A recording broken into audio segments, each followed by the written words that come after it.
Hello everyone, how are you? I hope you all are fine.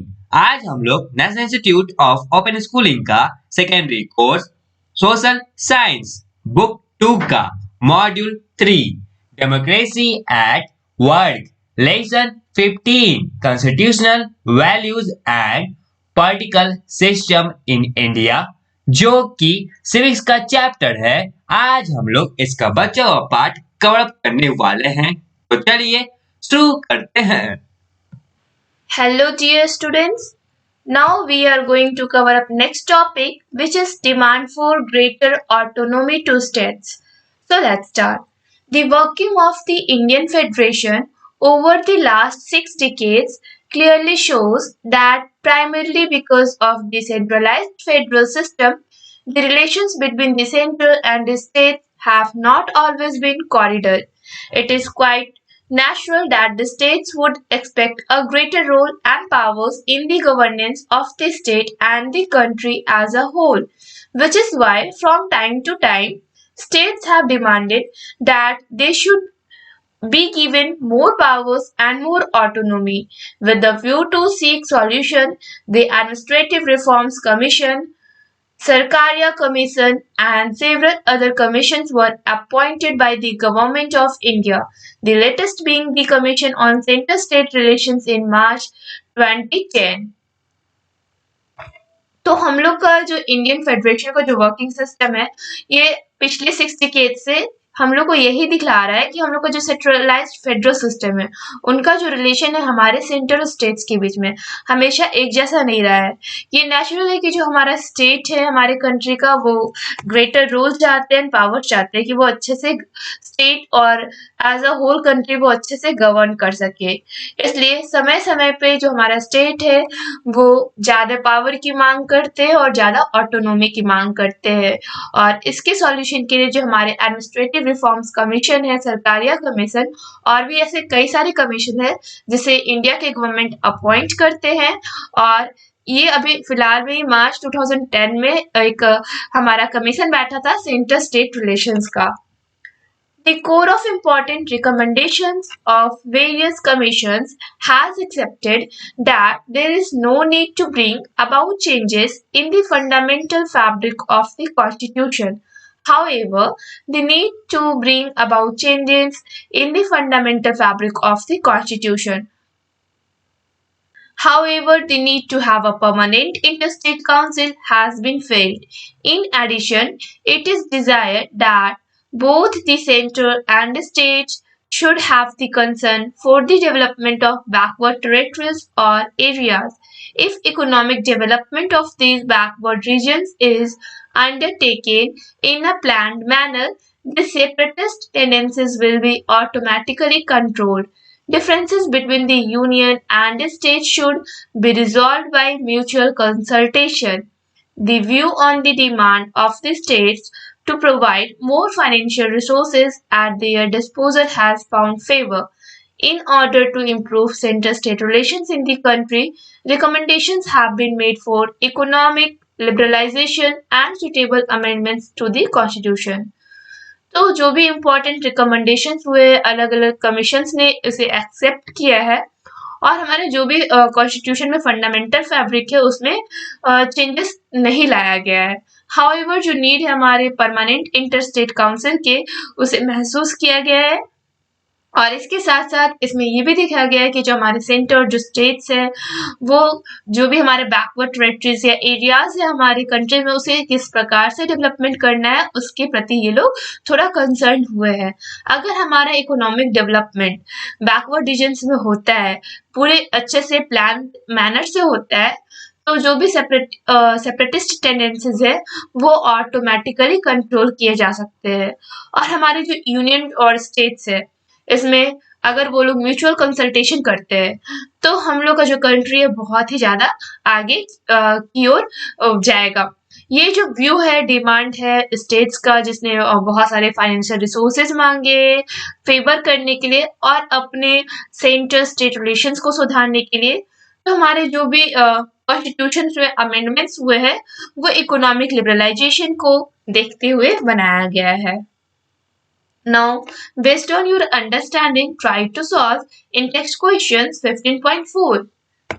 Parliamentary form of government in India. Another important feature of the Indian political system is its parliamentary form of government, both at the union and state levels. There are two forms of government: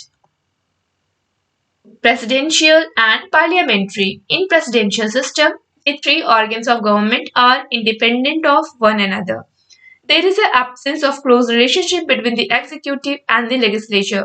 The United States of America has a presidential form of government, but in a parliamentary form of government, there is a very close relationship between the executive and the legislature.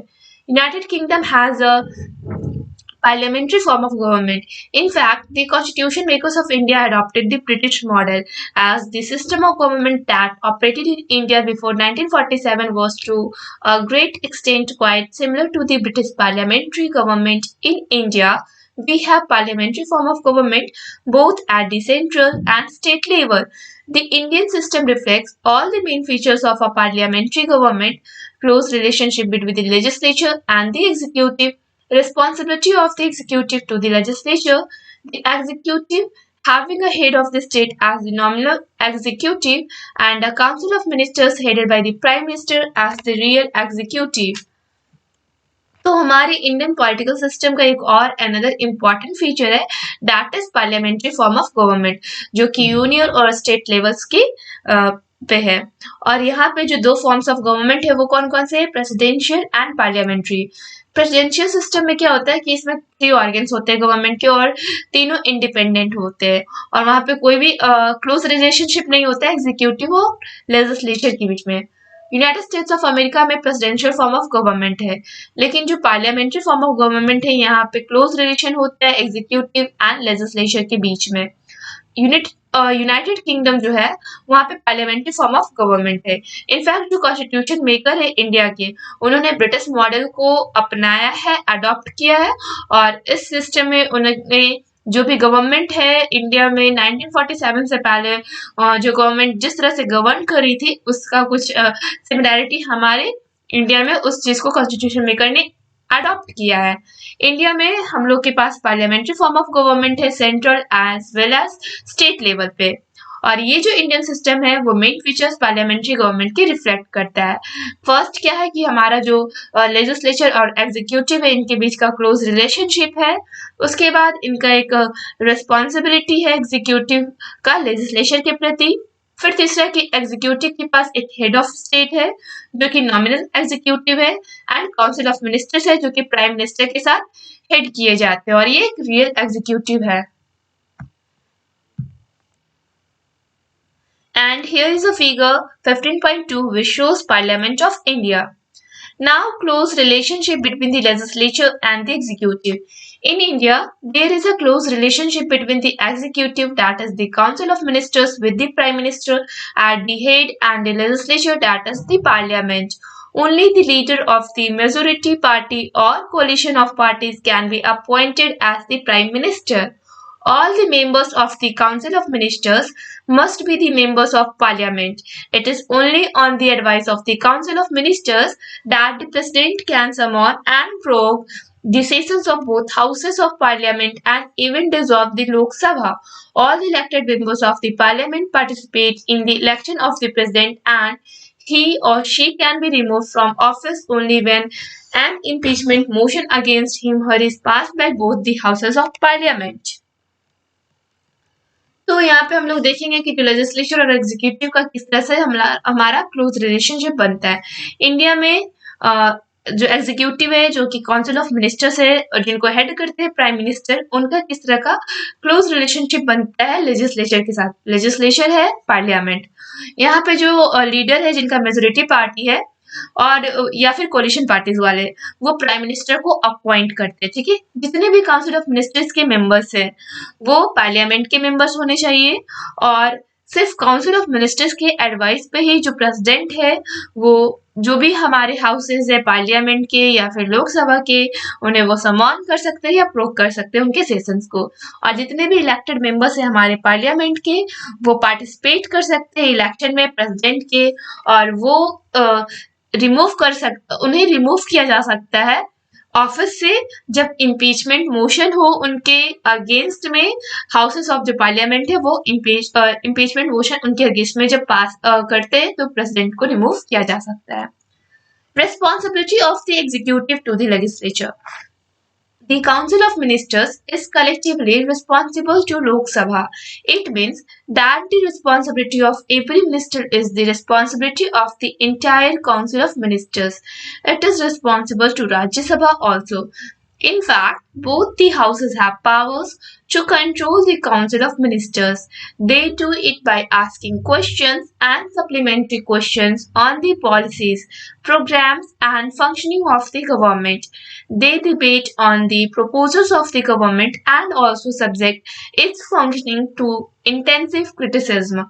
They can move adjournment motion and calling attention notices. No bill tabled by the Council of Ministers can become law unless it is approved by the Parliament. The annual budget also is to be passed by the Parliament. In real terms, the tenure of the Council of Ministers depends on the Lok Sabha. The Council of Ministers has to resign if it loses the confidence of Lok Sabha, which means the support of the majority in that house. The Council of Ministers can also be removed from office by the Lok Sabha through a vote of no confidence. तो जो हमारे council of ministers है वो collectively responsible होते हैं लोकसभा के लिए। इसका मतलब क्या है कि इनके पास जो रिस्पॉन्सिबिलिटी है, जितने भी मिनिस्टर होते हैं वो पूरे उनका इंटायर रिस्पॉन्सिबिलिटी आता है काउंसिल ऑफ मिनिस्टर्स का।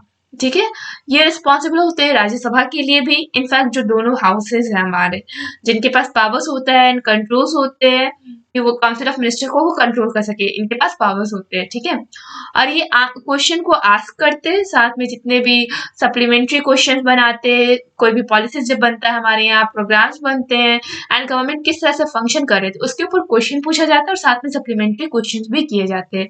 वो जो भी प्रपोजल्स आता है गवर्नमेंट की तरफ से वो किस तरह से फंक्शन करेंगे, उनका क्या तरीका होगा, इसके ऊपर बहुत लंबी चौड़ी डिबेट्स भी होती हैं। और इसमें एडजर्नमेंट मोशन होता है और इसलिए कॉलिंग अटेंशन नोटिस भी हम लोग देखते हैं। यहाँ पे कोई भी बिल ऐसा नहीं है जो काउंसिल ऑफ मिनिस्टर्स के द्वारा बिना ये लॉ बन जाए, जब तक ये पार्लियामेंट के द्वारा अप्रूव ना किया जाए। हमारे जो एनुअल बजट है वो भी पार्लियामेंट में ही पास किए जाते हैं। और इन रियल टर्म्स में हम लोग देखें जो काउंसिल ऑफ मिनिस्टर्स है वो लोकसभा पे डिपेंडेंट होते हैं। हमारे जो काउंसिल ऑफ मिनिस्टर्स है वो रिजाइन कर सकते हैं अगर वो अपने कॉन्फिडेंस को लोकसभा में खो देते हैं, जिसका मतलब होता है कि वो अपने हाउस से जो मेजोरिटी है, वो जो सपोर्ट है उसको अगर खो देते हैं तो वो रिजाइन कर सकते हैं। काउंसिल ऑफ मिनिस्टर्स को रिमूव भी किया जा सकता है ऑफिस के द्वारा लोकसभा में, एक वोट होता है नो कॉन्फिडेंस का, उसके through. Nominal and real executive. There are two parts of the executive in India, nominal executive and real executive. The president, who is the head of the state, is the nominal and formal executive. Theoretically, all the executive powers are vested by the constitution in the president of India. But in practice, these are not exercised by him or her. These are actually used by the Prime Minister and the Council of Ministers. The Council of Ministers with the Prime Minister at the head is the real executive. The President cannot act without the advice of the Council of Ministers. तो हमारे India में जो executive होते हैं उनके two parts होते हैं, एक होते हैं nominal executive and other is real executive. हमारे जो प्रेसिडेंट है वो हेड ऑफ स्टेट है और वो नॉमिनल एंड फॉर्मल एग्जीक्यूटिव है। अगर हम लोग थ्योरेटिकली देखें तो जितने भी एग्जीक्यूटिव पावर्स होते हैं कॉन्स्टिट्यूशन में वो प्रेसिडेंट ऑफ इंडिया के पास होता है, लेकिन प्रैक्टिस में देखें तो वो उनके द्वारा किया नहीं जाता है। और ये एक्चुअली जो पावर होता है वो प्राइम मिनिस्टर के साथ पास होता है और काउंसिल ऑफ मिनिस्टर्स के पास होता है। ये जो काउंसिल ऑफ मिनिस्टर्स है वो प्राइम मिनिस्टर के साथ हेड बनते हैं एंड रियल एग्जीक्यूटिव बनते हैं, एंड जो प्रेसिडेंट है वो कोई भी काम नहीं कर सकते हैं काउंसिल ऑफ मिनिस्टर्स के एडवाइस के बिना। Prime Minister as the real executive. It is the Prime Minister who is the pivot of the parliamentary executive. All the members of the Council of Ministers are appointed by the President on the recommendations of the Prime Minister. The allocation of portfolios among the ministers is the Prerogative of the Prime Minister. He or she presides over the meetings of the Cabinet and is the only link between the Council of Ministers and the President. Any minister can be removed from office if the Prime Minister decides. When the Prime Minister resigns, the entire Council of Ministers has to go. तो ये prime minister होते हैं जो कि parliamentary के real executive होते हैं। जितने भी मेंबर्स होते हैं काउंसिल ऑफ मिनिस्टर्स के वो अपॉइंट किए जाते हैं प्रेसिडेंट के द्वारा जब प्राइम मिनिस्टर वहां पे उनको रिकमेंड करते हैं। और ये जो भी पोर्टफोलियोज होते हैं मिनिस्टर्स के वो पैरोगेटिव होते हैं हमारे प्राइम मिनिस्टर के द्वारा और ये जो है वो मीटिंग्स को प्रिसाइड करते हैं कैबिनेट में और इसके बाद यही जो प्राइम मिनिस्टर है वो council of ministers and president के बीच में लिंक का काम करते हैं। कोई भी मिनिस्टर को रिमूव किया जा सकता है ऑफिस से प्राइम मिनिस्टर जब डिसाइड कर लेते हैं तो और जब प्राइम मिनिस्टर रिजाइन करते हैं तो जितने भी काउंसिल ऑफ मिनिस्टर है उनको भी वहां से जाना पड़ता है। The parliamentary system in India has been functioning quite satisfactorily. The parliamentary governments in states also are structured on the pattern of the central government. The executive consists of the governor and the council of ministers with chief minister at the head. Whereas the governor functions as the head of the state, the chief minister and the council of ministers act as the real executive. The state legislatures are bicameral, state assembly and legislative council. In only a few states, in most of the states, these are unicameral, that is legislative assembly. जो parliamentary system India में है वो सेटिस्फैक्टरली अपना function कर रही है। जो हमारे पार्लियामेंट्री गवर्नमेंट है स्टेट्स में वो सेंट्रल गवर्नमेंट के स्ट्रक्चर और पैटर्न पे वर्क करती है। हमारे जो एग्जीक्यूटिव है उसमें गवर्नर और काउंसिल ऑफ मिनिस्टर्स है, साथ में जो हेड है वो चीफ मिनिस्टर है। वहीं पे जो गवर्नर है वो फंक्शन कैसे करते हैं तो हेड ऑफ स्टेट बन के और जो चीफ मिनिस्टर है और काउंसिल ऑफ मिनिस्टर है वो रियल एग्जीक्यूटिव होते हैं। स्टेट लेजिस्लेचर बाई कैमरल है, इट मीन्स वहां पे दो है, एक स्टेट असेंबली और एक लेजिस्लेटिव काउंसिल है। और कोई कोई ऐसा राज्य है जहाँ पे ये जो स्टेट है वो यूनिकैमरल, दैट इज वहां पे सिर्फ लेजिस्लेटिव असेंबली ही है। Now, based on your understanding, try to solve in text questions 15.5. Finally chapter complete हो चुका है। अब आपको इस चैप्टर का इंटेक्स्ट क्वेश्चन बनाने का प्रयास करना होगा और साथ ही साथ इस चैप्टर का टर्मिनल एक्सरसाइज बनाना होगा। यह है terminal exercise.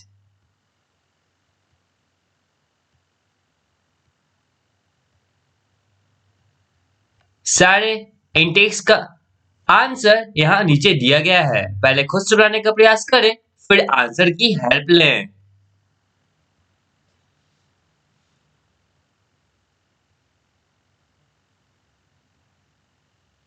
That's all for today. Thank you everyone.